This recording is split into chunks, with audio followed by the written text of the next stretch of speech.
So, as you heard about in the announcement for this program, Seperti yang telah Anda dengar di pengumuman untuk program ini, saya mulai membaca ini dengan guru saya, Ken Rinpoche, tentang hal ini sekitar 35 tahun yang lalu. Dan dia berkata, saya ingin mengajari Anda tentang buku yang tidak biasa ini. Terus saya berpikir, wow, buku apa ini? Lalu dia berkata, ini adalah sebuah puisi dan ditulis sekitar 350 tahun yang lalu atau 375 tahun yang lalu dan ditulis oleh Panchen Lama pertama yang namanya Lobsang Chuki Gyaltsen. Dan saya sangat menyayanginya, dia adalah seorang guru yang luar biasa. Saya bersama dengan dia selama 3 tahun. Selama itu dia adalah guru dan dia adalah penulis puisi yang sangat luar biasa. Kita juga menerjemahkan puisi-puisinya yang rahasia. Saya menerjemahkan banyak puisinya. Seorang teman saya, John, menerbitkannya tanpa izin dari saya. Walaupun ini adalah sebuah rahasia, dia menerbitkan tanpa izin. Memang puisinya bagus sekali mengenai praktek rahasia dari Ken Rinpoche. Dia juga banyak menulis buku-buku filsafat. Saya suka sekali dengan penggambarannya tentang bagaimana tubuh manusia berubah menjadi permata atau berlian yang hidup, yang ditulis dengan sangat jelas.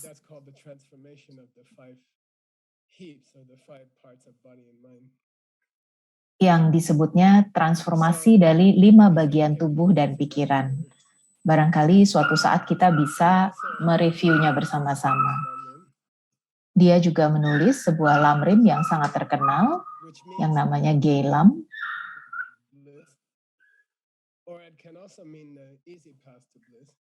Artinya adalah perjalanan ke sebuah kesenangan yang Anda bisa temukan di awal. Ini adalah tingkat lanjutan ACI pada 3 bab yang pertama. Saya sedang berpikir tentang bagaimana mengajarkan pelajaran-pelajaran itu kepada orang yang lebih banyak lagi. Jadi hari ini, mari kita melihat puisi ini. Saya mulai membaca puisi ini 11 tahun yang lalu, dan saya juga mulai menerjemahkannya. Kita memiliki sebuah program di Phoenix, Arizona.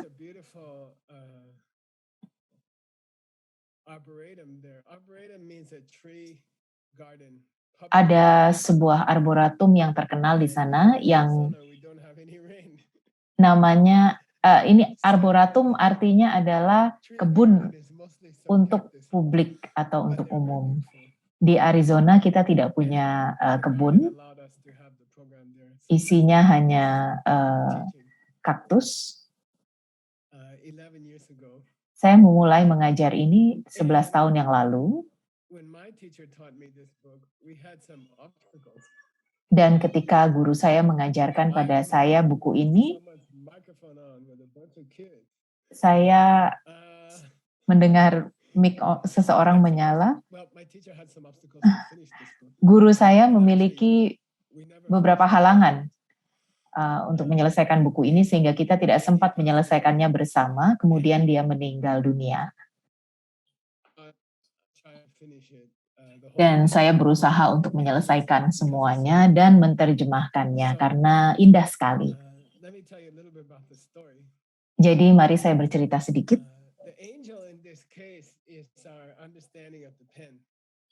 Jadi malaikat di dalam cerita ini adalah pengertian kita tentang pena.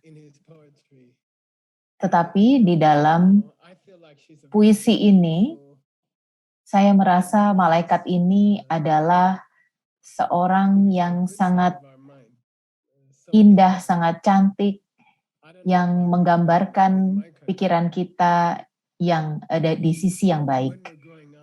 Di negara saya, ketika kita beranjak dewasa,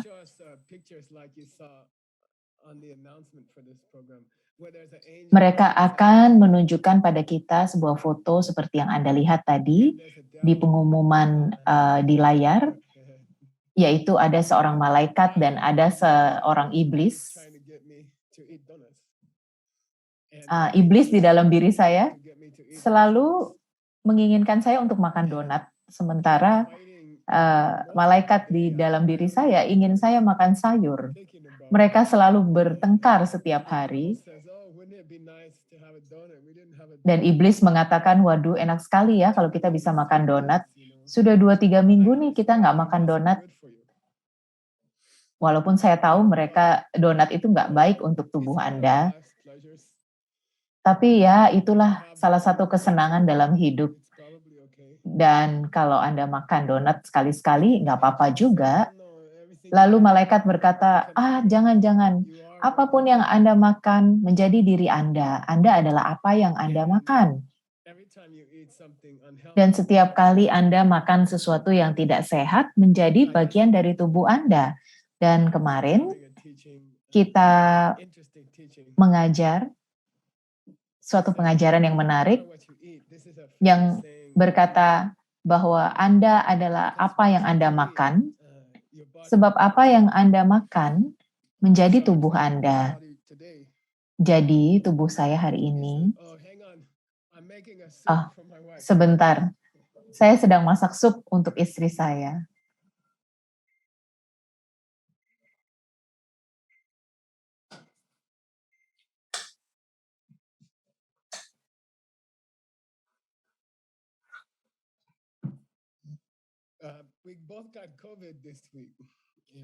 Minggu ini kita berdua kena COVID, tapi saya pulih duluan dan dia masih agak sakit, sehingga saya masak untuk dia. Jadi si iblis ingin Anda makan donat. Dan malaikat mengatakan, jangan-jangan, mari kita makan sayur saja. Lalu mereka akan bertengkar di dalam pikiran Anda. Dan inilah yang terjadi di dalam puisi ini. Kecuali malaikat di sini adalah pengertian kita tentang pena. Dan setiap kali kita mengajarkan tentang pena, saya ingin mencengkeram Anda dari layar Zoom dan ingin mengatakan, kamu sudah paham belum? Kamu sudah paham belum? Karena ini adalah sebuah kebenaran.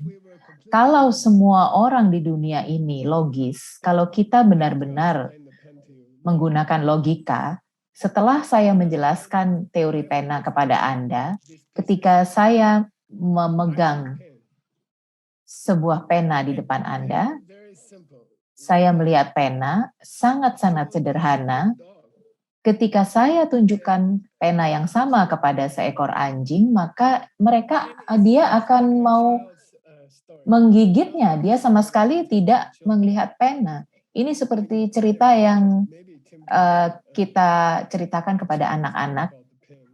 Mungkin tim bisa menulis buku untuk anak-anak yang berjudul Pena. Ini seperti cerita anak-anak, tapi sebenarnya bukan. Ini adalah 100% bukti bahwa kalau pikiran Anda benar-benar bersih dan suci, seperti yang Anda bisa lihat, itu adalah bukti bahwa segala sesuatu berasal dari diri kita sendiri, bukan dari luar. Dan saya merasa memang ini sepertinya sederhana, tetapi kita perlu mengulanginya 1000 kali. Saya rasa Anda mungkin sudah capek mendengarkan cerita pena, tetapi kalau Anda benar-benar paham, maka Anda tahu bahwa Anda bisa mengubah seluruh dunia. Dan kita punya sebuah kata di dalam ajaran Buddhis yang namanya mandala, artinya dunia yang sempurna, tidak ada perang, tidak ada sakit, tidak ada kematian, tidak ada kesedihan. Apabila pena ini benar, maka mandala juga benar dan mungkin kita bisa mengubah dunia. Dan Anda mendengarkan tempat-tempat seperti Firdaus atau surga Amitabha. Lalu kita berpikir, apa benar ada hal seperti itu?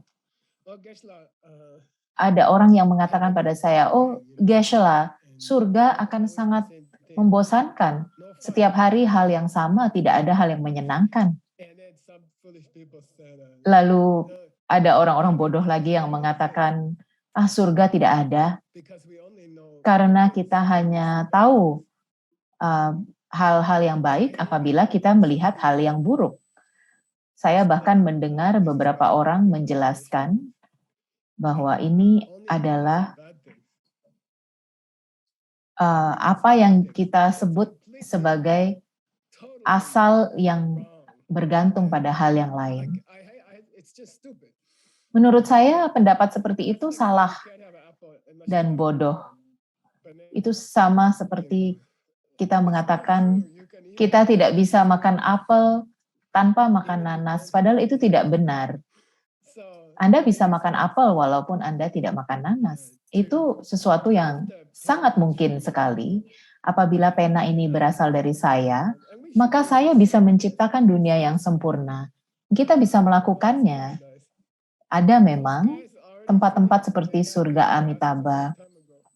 Dan orang-orang yang ke sana sudah selesai mengambil kelas seperti ini sudah dari dulu. Padahal mereka tidak berbeda dengan kita, para Buddha, para Bodhisattva. Mereka mulainya sama seperti kita. Pada awalnya mereka sama dengan kita. Saya selalu berpikir kita adalah siswa yang lambat yang duduk di belakang kelas. Dan murid-murid yang duduk di depan kelas, dan di Amerika biasanya orang-orang yang suka mengangkat tangannya terlebih dahulu. Itu adalah seperti Siddhartha, Maitreya, Manjusri. Mereka sudah lulus semua. Dan kita seperti anak-anak yang lambat di kelas. Tapi kita masih bisa menyusul. Dan ajaran-ajaran seperti ini akan membantu kita untuk menyusul mereka. Anda dan saya, kita akan bisa hidup di dunia yang sempurna. Anda bisa mengajarkan juga pada orang lain. Dan akan jadi sangat menyenangkan sekali untuk melakukannya bersama-sama. Dan saya suka sekali dengan format ini, seperti malaikat berbicara di satu sisi, dan iblis berbicara di sisi lain. Karena sepanjang hari di pikiran kita selalu seperti itu. Kita punya malaikat berbicara di satu tempat dan iblis berbicara di sisi yang lain sepanjang hari. Dan di buku kuno Abhidharma, mereka mengatakan bahwa sangat mungkin untuk membaca pikiran orang lain. Apabila Anda bermeditasi dengan sangat baik, maka Anda bisa melakukannya. Kalau prana Anda sangat baik, kalau Anda bisa melakukan yoga misalnya, maka Anda bisa belajar untuk membaca pikiran orang lain. Tetapi tidak selalu menyenangkan loh ya. Mungkin menurut Anda ini menyenangkan, tetapi sebenarnya tidak. Sebenarnya agak menyedihkan karena kita bisa mendengarkan argumentasi di dalam pikiran semua orang. Semua kekacauan dalam pikiran orang, kita bisa dengarkan. tidak akan menjadi suatu hal yang menyenangkan. Karena kita semua punya iblis dan punya malaikat yang selalu berbicara terus setiap hari. Tim and I checked ahead. I think we have about 3 more sessions. So 3 more times in the Kita next. punya 3 sesi lagi, mungkin 3 kali dalam waktu 2 tahun, sehingga tim dan saya bisa baca ini dan kita bisa menerbitkannya di Diamond Cutter Publishing. Menurut saya ini kita akan perlu menulis komentar atau pengantar dari buku ini karena sangat sulit. Saya akan berbicara sedikit tentang penulis buku ini. Dia suatu saat sedang melakukan retreat di sebuah gua. Bila Anda pernah melakukan retreat yang panjang, Anda tahu bahwa orang akan memasak untuk Anda karena Anda tidak boleh keluar, tidak bisa beli makanan di pasar. Lalu si penulis ini juga memiliki seseorang yang akan membelikan makanan bagi dia. Dan dia dan orang ini berkomunikasi lewat catatan. Mereka tidak boleh berbicara satu dengan yang lain. Kemudian orang yang berbelanja ini datang ke gua dan menulis sesuatu yang berkata bahwa kabar buruk, Anda harus pindah dari sini. Dan Panchen Lama menulis kembali, mengapa? Dan si orang yang berbelanja ini mengatakan, akan ada perang di tempat ini. Sedang ada perang di sini. Dan besok akan ada dua jenderal yang membawa 2 grup tentara datang ke sini. Dan akan banyak peperangan terjadi di sini, pertempuran, dan Anda harus keluar dari sini. Anda tidak boleh ada di dalam gua ini lagi. Lalu Anda bisa bayangkan, Panchen Lama seperti kita, dia mengatakan, wow, menakutkan sekali, saya harus lari malam ini.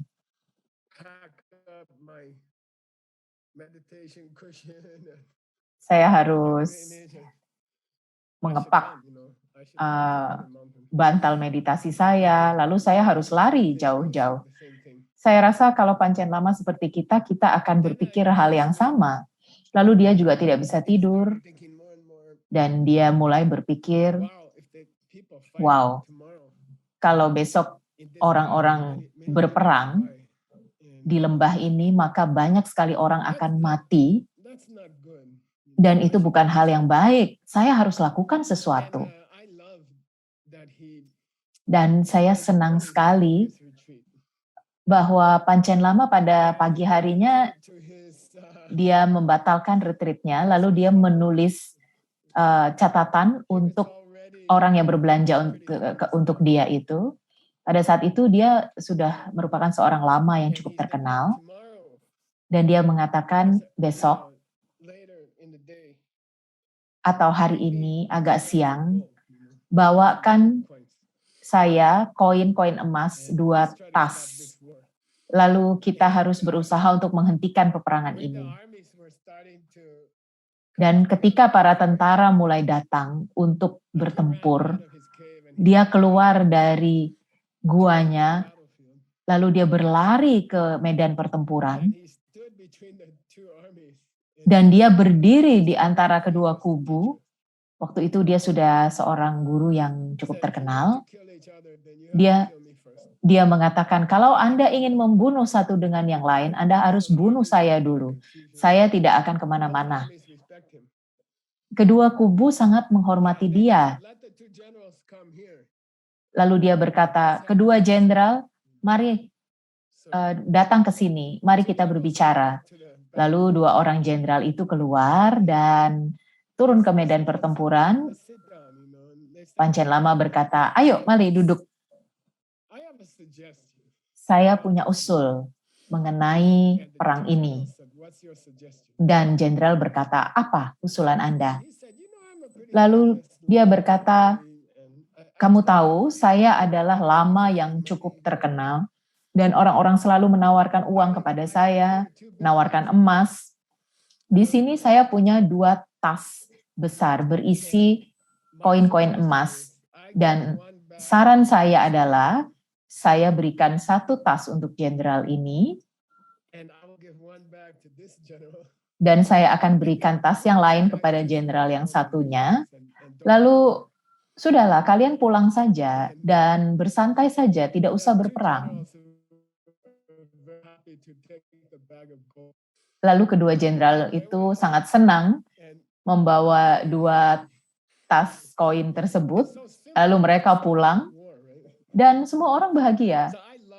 Sangat mudah sekali kan menyelesaikan peperangan itu. Jadi saya suka sekali dengan dia. Dia sangat pandai dan dia sangat berani. Dan seorang pemikir yang luar biasa. Jadi saya akan membaca. Mari kita baca bait-bait yang dia tulis. Kakek suka bercerita. Jadi kakek kalau mengajar tidak bisa cepat-cepat ya. Oke, tim, kita akan punya sesi yang agak pendek dan juga ada 2 sesi hari ini dan juga sesi tanya jawab. Jadi dalam waktu sekitar 20 menit kita akan menerima pertanyaan. Tim, apakah itu baik-baik saja? Iya, baik. Lalu kita akan istirahat sebentar supaya saya bisa menyelesaikan supnya Veronica, istri saya. Saya ingin menggunakan pengajaran ini untuk mengundang semua teman-teman saya di Sedona, Arizona, untuk datang bersama-sama. Dan sangat menyenangkan sekali kalau kita mengajar bersama-sama di universitas kita di Sedona. Tetapi mungkin saya merasa saya masih bisa menularkan COVID pada orang lain, walaupun saya merasa sehat dan saya sudah selesai, tetapi saya tidak mau menyebarkan apapun kepada orang lain. Jadi lebih baik saya melakukan ini di rumah. Saya minta maaf. Ketika sudah aman, nanti kita bisa bersama-sama duduk di universitas. Mari kita baca.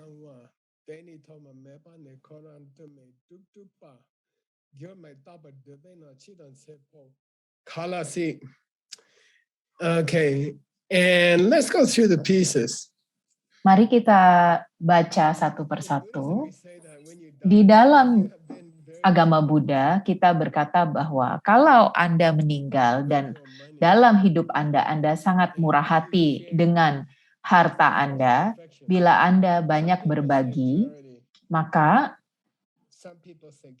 kesempurnaan Anda yang pertama adalah beramal atau berbagi atau memberi. Apabila Anda suka beramal, mengamalkan uang Anda, memberikan waktu Anda, memberikan kebijaksanaan Anda dengan orang lain, maka ketika Anda meninggal, Anda akan dilahirkan kembali sebagai seorang dewa. Dan dewa berarti ketika Anda berpikir mengenai Iron Man, Superman, Fantastic Four, mereka atau Thor, mereka semua seperti dewa. Dan menurut saya, film-film itu dibuat oleh manusia yang sedang mengingat kehidupan mereka yang lalu. Menurut saya, orang-orang yang membuat film-film itu,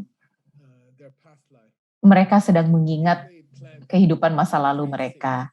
Jadi ketika kita menanam bibit yang sangat baik, dengan cara kita berbagi dengan orang lain, maka setelah kita meninggal, kita akan masuk ke sebuah alam seperti surga yang sementara. Tentu saja kita merasa agak bahaya juga ya, karena pada saat itu orang juga masih bisa meninggal dan menggunakan karma-karma baiknya. Jadi ketika kita menonton film-film itu, kita tidak bisa menemui dewa secara langsung. Kita tidak punya kekuatan untuk melakukan itu. Kita hanya bisa nonton di film, tapi sebenarnya orang seperti itu ada. Jadi ketika Anda bisa bertemu dengan mereka, Anda akan merasakan bahwa kekuatan mereka adalah seperti pena.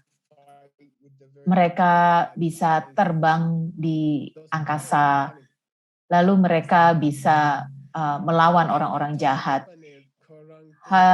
Itu adalah berasal dari diri mereka sendiri. Dan kekuatan mereka berasal dari pena. Dan dalam keseluruhan kehidupan mereka, dan pada kehidupan mereka sebelumnya, oh ya, kalau Anda sedang mendengarkan saya hari ini, maka Anda punya kehidupan masa lalu. Kalau ada sesuatu yang bisa terjadi sekali, maka bisa terjadi untuk yang kedua kali. Kalau ada komputer Anda atau mobil Anda sedang tidak bekerja, maka Anda harus segera memperbaikinya. Karena Anda tunggu-tunggu tidak akan menjadi lebih baik. Kalau mobil Anda mengeluarkan bunyi-bunyian yang tidak jelas, atau komputer Anda sedang melakukan sesuatu yang tidak baik, maka Anda harus memperbaikinya. Jadi kalau sebuah masalah bisa terjadi 1 kali, maka bisa terjadi 3 kali, atau bahkan 1000 kali. Jadi Anda jangan malas. Kalau Anda bisa hidup sekarang, kalau Anda bisa dilahirkan di sini 1 kali, ayolah, jangan jadi orang bodoh ya. Kalau mobil Anda bisa rusak pada hari Senin, maka bisa saja mobil Anda masih bisa rusak pada hari Selasa. Maka kalau Anda sudah pernah datang atau lahir di dunia ini sekali, maka Anda sudah pernah lahir di sini 2 kali atau 1.000.000 kali, karena waktu itu tidak ada batasnya. Ketika kita membaca cerita ini dari seorang guru yang kita percayai, bahwa ada guru-guru yang sangat murah hati, mereka membagikan apa yang mereka pikirkan, dan setelah mereka meninggal, bibit mereka menciptakan bentuk makhluk dewa. Lalu dia berkata,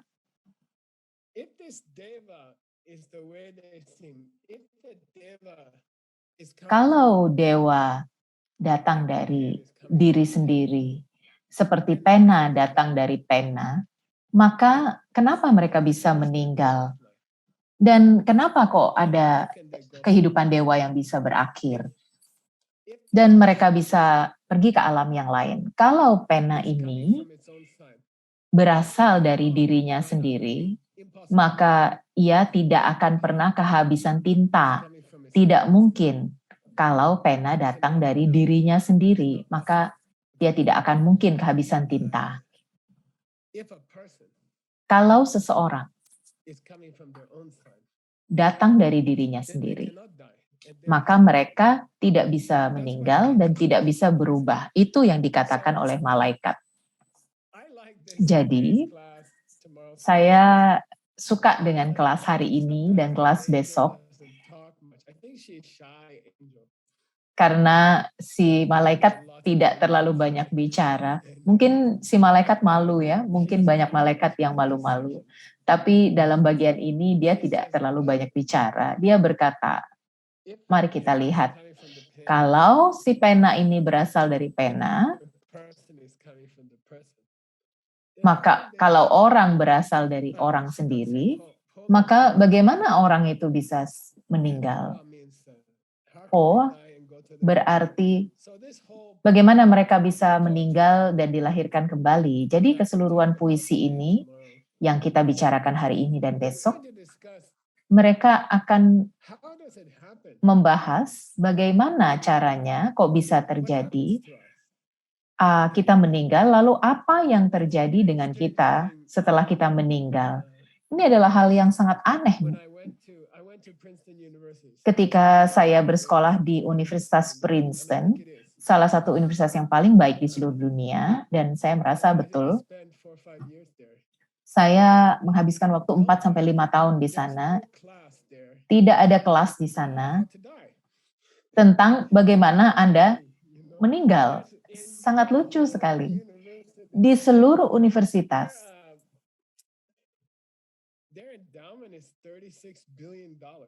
mereka punya 36 miliar dolar setiap tahun dana bagi mereka. Tetapi tidak ada kelas tentang bagaimana caranya kita meninggal. Karena sangat menakjubkan sekali, padahal semua orang harus meninggal kan. Ini seperti membangun seluruh universitas tetapi tidak diberi kelas dan tidak diberi kamar mandi, karena cepat atau lambat Anda harus pergi ke kamar mandi. Tapi kalau kita bangun bangunan yang besar tanpa kamar mandi, sangat bodoh sekali. Itu artinya orang tidak bisa berpikir ke depan, karena mereka tidak bisa berpikir 2-3 jam lagi Anda pasti perlukan kamar mandi. Setiap orang memerlukan kamar mandi.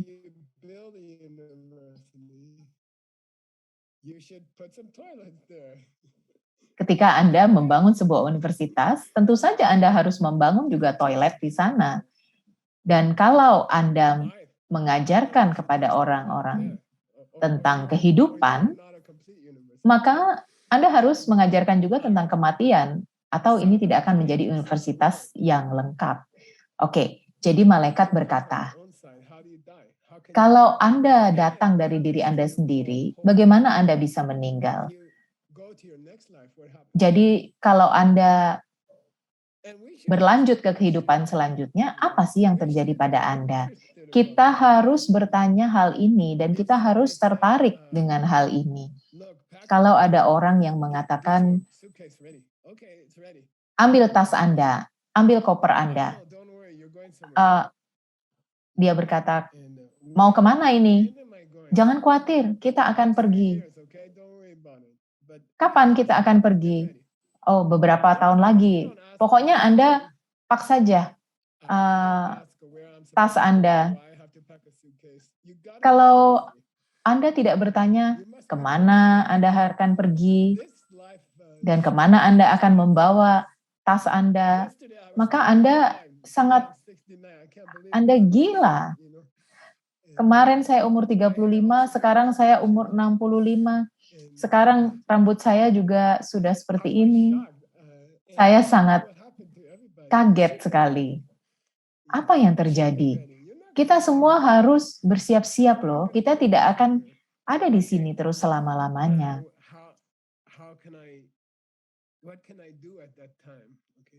Apa yang bisa kita lakukan pada saat itu terjadi? Mari kita ke bait 242.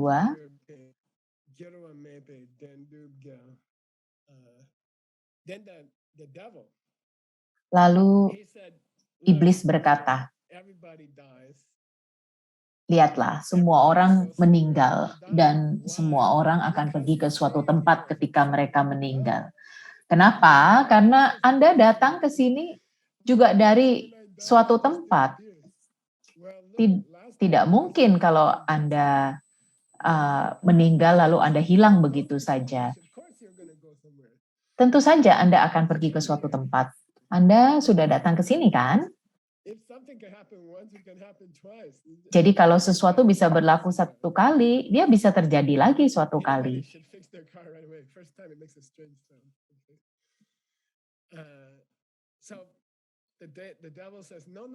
Lalu iblis berkata, tidak. Semua orang memang meninggal. Dan mereka, setiap orang melanjutkan hidupnya dan terlahir kembali.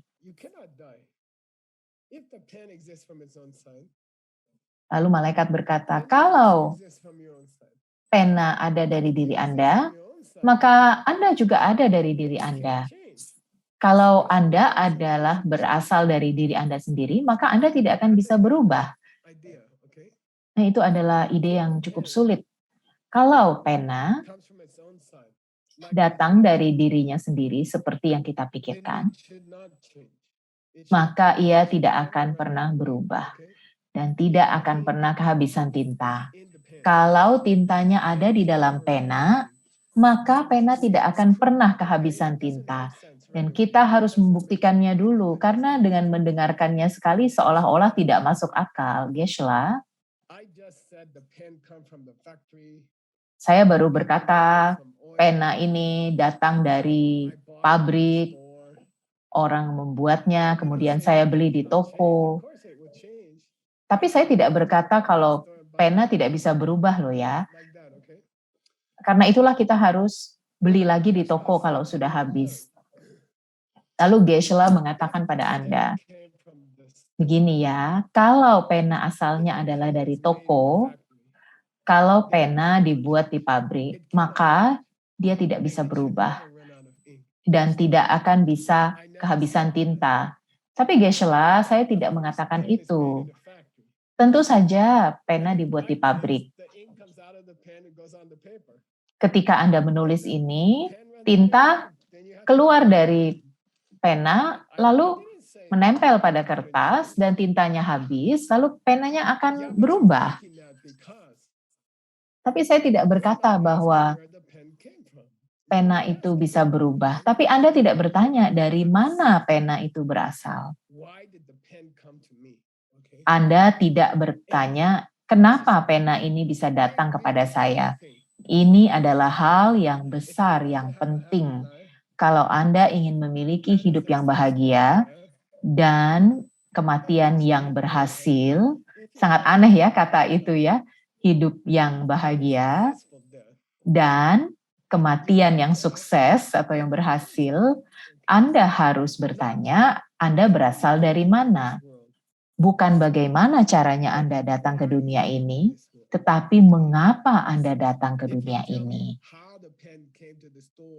Kalau Anda bertanya pada saya, bagaimana caranya bolpen ini bisa datang ke toko, lalu saya akan menjelaskan, oh ini bahan-bahannya diimpor dari Jepang, kemudian dimasukkan ke pabrik, lalu pabrik mengirimnya ke toko. Ini adalah mengapa pena datang. Saya bilang tidak, ini adalah cara bagaimana pena datang, bukan kenapa. Bagaimana pena bisa datang? Oh, dibuat di pabrik. Oh, dikirimkan, diimpor ke Amerika. Lalu Anda beli, Geshe-la. Oke, saya paham. Itu adalah bagaimana pena itu datang. Tapi kenapa pena ini datang pada saya? Oh, ayolah Geshe-la, mereka buat banyak sekali ribuan pena setiap hari. Tidak perlulah bertanya seperti itu. Tidak ada jawabannya. Itulah kenapa rambut Anda rontok, Geshe-la, karena Anda bertanya hal-hal yang tidak masuk akal. Tidak usah dipikirkanlah, Geshe-la, pakai saja penanya. Tapi kalau Anda adalah orang yang pandai, Anda harus tanya, mengapa sih kok mobil Anda hari ini rusak? Kenapa kok mobil Anda sekarang mengeluarkan bebunyian yang aneh? Kemudian kenapa kok komputer saya rusak? Oh, jawabannya bukan karena saya sudah menyetirnya terlalu jauh maka ia rusak. Tapi bukan itu. Pertanyaan yang benar adalah kenapa mobil saya yang rusak? Karena mobil Tim tidak rusak. Mobil Stanley tidak rusak. Mobil Seiji tidak rusak. Tapi kenapa mobil saya rusak? Lalu saya berkata, kalau Anda adalah orang yang pandai, Anda harus bertanya, mengapa saya? Kalau bagaimana itu mudah.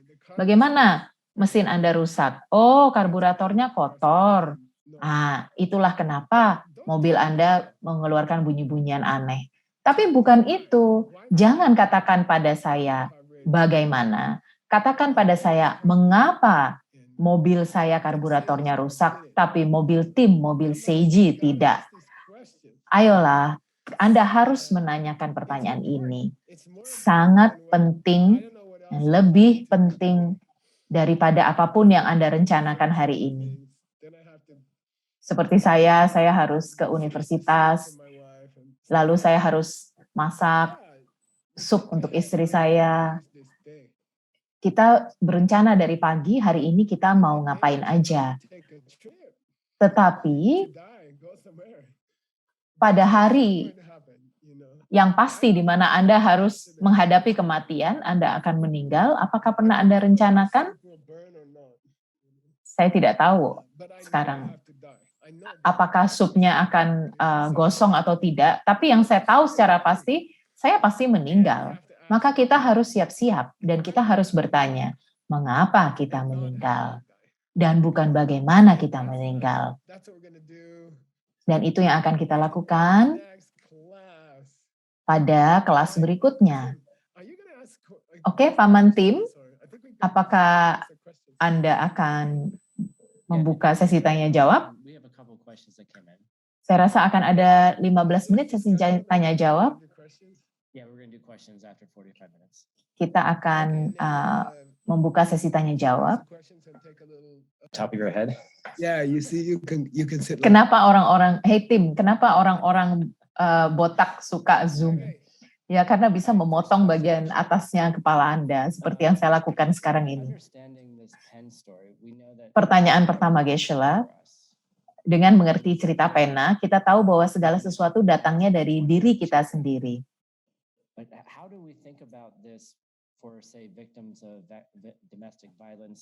Bagaimana kita menerapkan ini bagi orang-orang yang mengalami KDRT, lalu orang-orang yang menderita? Ya, itu pertanyaan yang sangat bagus. Anda tahu, saya tinggal di biara Mongolian di New York selama 25 tahun.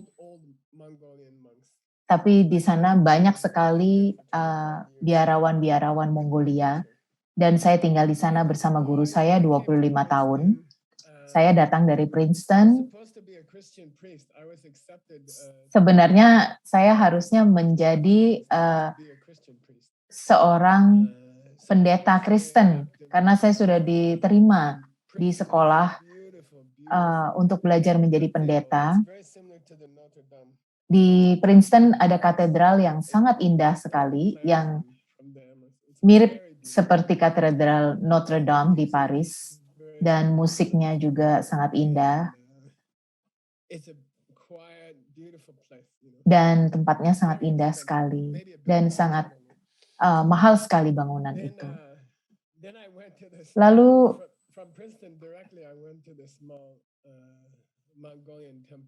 dari Princeton saya langsung menuju ke kuil Mongolia, dan banyak sekali patung-patung Tara, Maitreya, Buddha yang indah-indah sekali. Tetapi ada juga lukisan-lukisan yang sangat menakutkan, seperti lukisan-lukisan neraka. Dan musiknya bum bum bum bum bum bum bum bum. Dan saya tidak bisa bermeditasi karena musik itu seperti Perang Dunia Kedua. Dan saya mengatakan pada guru saya, bagaimana Anda bisa punya lukisan-lukisan seperti ini yang sangat menakutkan? Dan musik di sini keras sekali, bagaimana Anda bisa meditasi? Lalu guru saya berkata, setiap budaya ada caranya sendiri-sendiri. Di Mongolia ini adalah seperti gereja. Ini sudah menjadi sebuah budaya di sini. Ini juga indah dan ini juga tidak apa-apa, beda dengan budaya Anda di Princeton. Lalu ada sebuah seperti panggung, di panggung itu ada swastika, panggung tempat guru duduk. Swastika itu adalah lambang Nazi yang memulai sebuah perang yang membunuh 130 juta orang di dunia. Lalu ini saya melihat ada sebuah swastika, tetapi ternyata tanda swastika itu asalnya dari India. Dan itu adalah sebenarnya punya makna panjang umur. Dan mereka selalu meletakkannya di kursi guru selama 2000 tahun sebelum Hitler atau Nazi menggunakannya. Dan dia menjelaskan segala sesuatunya pada saya dan saya berkata, oke, sangat masuk akal sekali bahwa Hitler meminjam simbol ini. Lalu suatu hari ada orang Yahudi yang datang ke kuil kami, lalu saya berpikir, ya Tuhan, ini akan menjadi sebuah masalah besar. Adalah menjadi tugas saya karena saya adalah biarawan yang paling muda. Jadi saya harus menjelaskan mereka, membawa mereka berjalan-jalan di sekeliling kuil. Sebelum mereka datang, guru saya berkata, Anda tahu, sembunyikan swastikanya. Lepaskan dan taruh di bawah kursi, jangan ditunjukkan. Saya berkata, kenapa? Lalu guru saya berkata, mereka tidak akan mengerti, mereka akan merasa kita adalah orang yang buruk, orang yang seperti Nazi, jadi sembunyikan saja, tidak usah ditunjukkan. Lalu saya berkata, tidak apa-apa, saya saja yang menjelaskan kepada mereka. Lalu guru saya bilang, jangan, tidak bisa kita jelaskan ke mereka. Mereka sudah melihat simbol ini seumur hidup. Walaupun mereka mendengarkan Anda, tapi mereka tetap dalam dirinya tidak akan merasa nyaman di dalam kuil kami. Jadi sembunyikan saja. Lalu saya menyembunyikannya, kemudian mereka senang berada di kuil itu. Mereka menikmati jalan-jalan mereka di sana. Lalu baru saya kembalikan swastikanya di kursi tersebut. Mengapa saya bercerita hal ini? Di dalam Buddhisme, kita mengerti bahwa ada waktunya di mana murid belum siap. Ada waktu ketika kita tidak perlu berbicara tentang suatu hal karena murid belum siap. Dan saya percaya mengapa anak-anak bisa meninggal di kebakaran, kecelakaan lalu lintas, mengapa begitu banyak orang mengalami KDRT atau disakiti secara seksual, secara fisik, dipukuli, dan mengapa hal tersebut terjadi, apa artinya, apa alasannya. Dan seharusnya memang harus ada alasannya, segala sesuatu ada penyebabnya. Tidak ada hal di alam semesta ini yang tidak punya penyebab. Semua ada alasannya. Jangan bertanya pada saya bagaimana anak-anak itu disakiti. Oh, mereka pergi ke suatu tempat, lalu ada orang jahat yang menyakiti mereka. Jangan tanya bagaimana, tapi tanyalah kenapa. Kenapa anak yang ini tapi bukan anak yang itu? Di dalam Buddhisme memang ada jawaban untuk pertanyaan-pertanyaan seperti itu. Inilah kenapa hari ini kita berada di sini dan kita dengarkan kelas ini. Kita merasa bahwa kita bisa menemukan jawaban sebenarnya, tetapi ada waktunya ketika orang tidak siap mendengarkan alasan sebenarnya. Ada waktunya ketika kita hanya bisa menunjukkan kepada mereka welas asih, kasih sayang.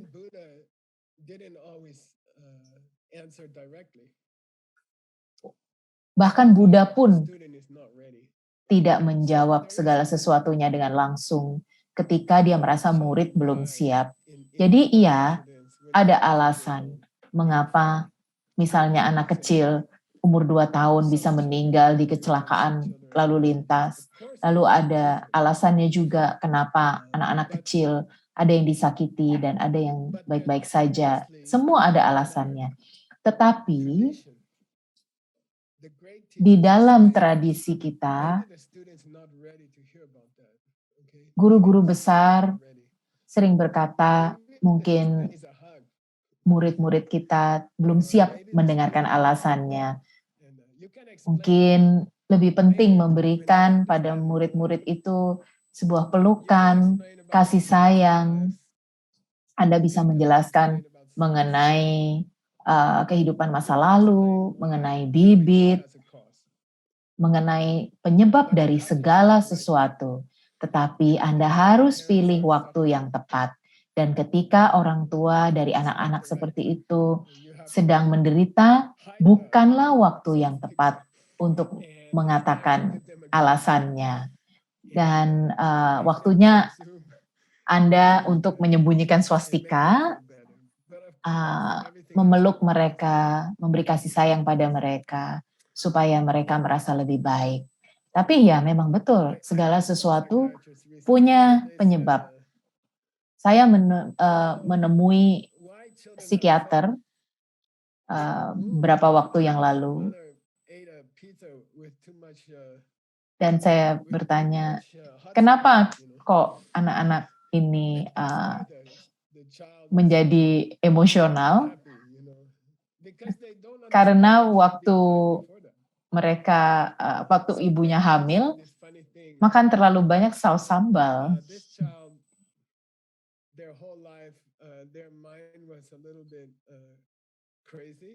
Lalu psikiater ini menjelaskan, kenapa anak ini pikirannya agak sedikit terganggu? Apa karena mamanya waktu makan pizza ketika hamil terlalu banyak menggunakan saus sambal? Saya rasa ini tidak masuk akal. Tapi yang lebih penting adalah menurut saya Sang Buddha selalu melihat dulu murid mana yang sedang ia hadapi. Seperti guru saya, dia juga seperti Buddha, dia menyuruh saya untuk menyembunyikan swastika. Jadi yang penting adalah untuk mengajarkan kepada murid pada level mereka, lalu nanti ketika mereka siap baru dijelaskan asal-muasal segala sesuatu. Pada awalnya, Geshe-la, Anda bercerita tentang bagaimana Panchen Lama menghentikan perang. Ada pertanyaan-pertanyaan yang masuk di beberapa negara. Mereka merasakan ancaman perang dan mereka bertanya mereka terinspirasi dari cerita Anda, bagaimana caranya menghentikan peperangan di tempat mereka. Ya, ini adalah pertanyaan yang bagus. Saya ketika menjadi seorang mahasiswa di Princeton adalah ketika perang Vietnam terjadi. Dan saya sangat terganggu dengan perang tersebut. Dan saya protes melawan perang tersebut sampai saya pernah masuk penjara sebentar karena teman saya dan saya berusaha untuk menutup sebuah pabrik senjata. Tapi kita melakukan protes secara damai. Kita duduk di depan pintu pabrik dan kita tidak mengizinkan para pekerja untuk masuk dan memproduksi senjata. Lalu polisi datang menciduk kita dan memasukkan kita ke penjara selama beberapa saat. Dan saya juga tidak pernah lupa, saya pernah bertemu dengan murid-murid atau mahasiswa-mahasiswa yang lain, dan kita berusaha untuk menghentikan perang ini. Ada 1.000 orang di dalam pertemuan para mahasiswa ini.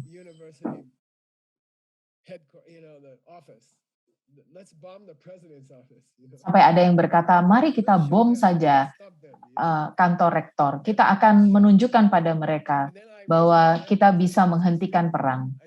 Lalu saya angkat tangan saya dan berkata, tunggu, saya tidak mengerti. Sepertinya Anda sedang melakukan hal yang sama, mengebom Vietnam, dan untuk supaya Vietnam tidak dibom, kamu mau ngebom sekolah.